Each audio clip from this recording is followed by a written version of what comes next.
दोस्तों आज मैं बात करूंगा फॉरेन रेमिटेंस की।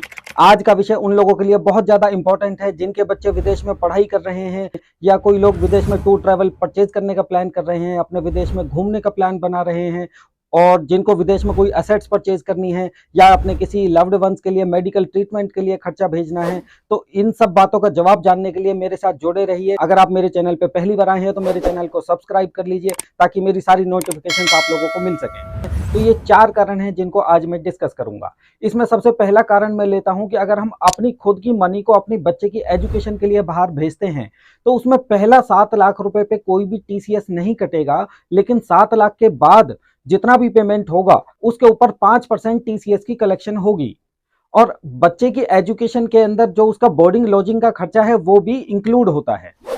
आइए इसको हम इस एग्जाम्पल के थ्रू समझते हैं कि इसमें आप देखेंगे कि पहला 7 लाख रुपए है, उसके ऊपर 5% की टीसीएस की जो लायबिलिटी थी वो 0 है और 7 लाख रुपए से ऊपर अगर हम पेमेंट भेजते हैं, मान लीजिए हम 10 लाख रुपए की पेमेंट करते हैं तो 7 लाख से ज्यादा 3 लाख रुपए है, उसके ऊपर 5% की टीसीएस डिडक्शन यानी कि 3 लाख रुपए के ऊपर 5% यानी 15,000 रुपए की टीसीएस की लायबिलिटी बनेगी। दूसरा केस में लेता हूं, यहां पे सरकार ने एक आम आदमी के ऊपर रहम किया हुआ है कि अगर हम लोन लेके अपनी बच्चे की एजुकेशन के लिए बाहर पैसा भेजते हैं तो उसके ऊपर टीसीएस की लायबिलिटी 0.5% की होगी। आइए इसको भी एक एग्जांपल के थ्रू समझते हैं कि आप देखेंगे इस एग्जांपल में, इस स्लाइड के अंदर कि पहला 7 लाख रुपए के ऊपर कोई टीसीएस की लायबिलिटी नहीं बनती और 7 लाख रुपए से ऊपर जितनी भी पेमेंट है उसके ऊपर 0.5% की लायबिलिटी बनती है। यानी 10 लाख रुपए की हम पेमेंट करते हैं तो 3 लाख रुपए के ऊपर 0.5% यानी 1500 रुपए टैक्स कलेक्शन एट सोर्स होगा। इसका मतलब यह है कि अगर हम बैंक के थ्रू ये फॉरेन रेमिटेंस करते हैं तो बैंक वाला हमसे 10 लाख रुपए प्लस 1500 रुपए यानी 10 लाख 1500 रुपए हमसे कलेक्ट करेगा और हमारे बच्चे के पास 10 लाख रुपए की रेमिटेंस होगी।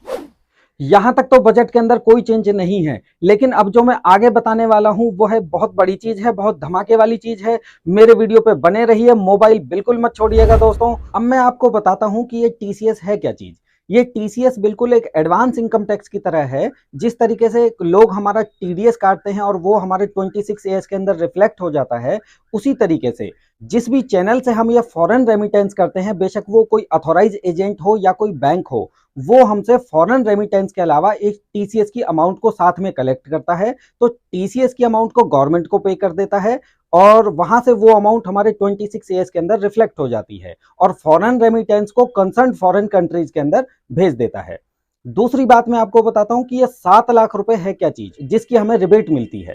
दूसरी बात, ये 7 लाख रुपए जिसके ऊपर टीसीएस कई बार एप्लीकेबल नहीं होता, ये आरबीआई की एक लिबरलाइज्ड रेमिटेंस स्कीम है जिसके तहत हम फॉरेन कंट्री में कोई 7 लाख रुपए की स्पेसिफाइड पर्पस के लिए पेमेंट भेज सकते हैं। उसके लिए हमें टीसीएस की कलेक्शन की रिक्वायरमेंट नहीं होती।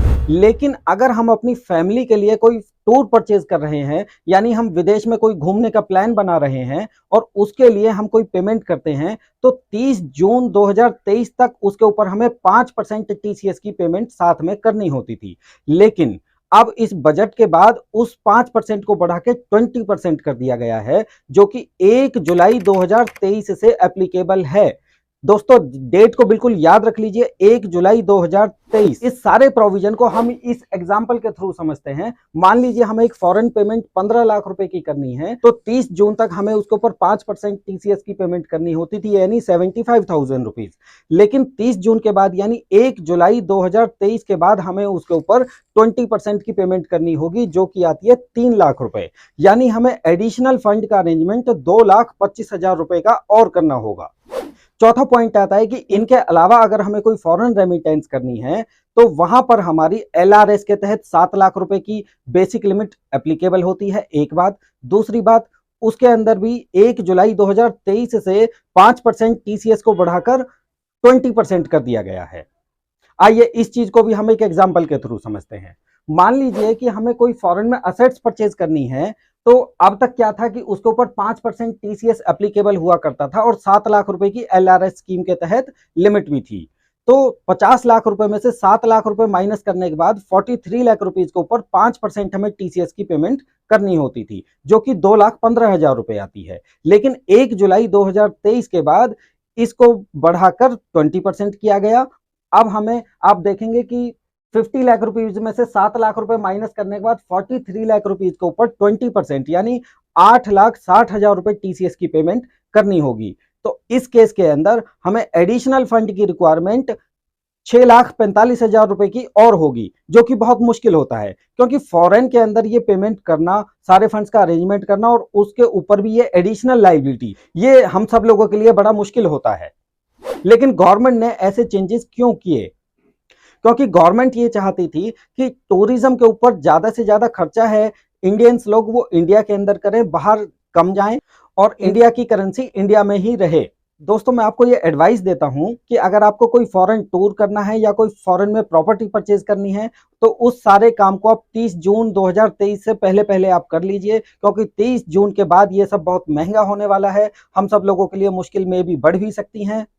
तो ये थी सारी बातें दोस्तों जो बजट के अंदर चेंजेस हुए फॉरेन रेमिटेंस से रिलेटेड। दोस्तों, आज का ये वीडियो इनकम टैक्स वाला ने कंपाइल किया था और आज के वीडियो से रिलेटेड आपके मन में कोई भी डाउट हो, कोई भी क्वेश्चन हो तो नीचे कमेंट सेक्शन के अंदर उसको लिखें, मैं श्योरली उसका रिप्लाई करूंगा। और अगर आपको मेरे द्वारा दी गई जानकारी अच्छी लगी हो तो मेरे चैनल को सब्सक्राइब करें और लास्ट में बेल आइकन दबाना ना भूलें।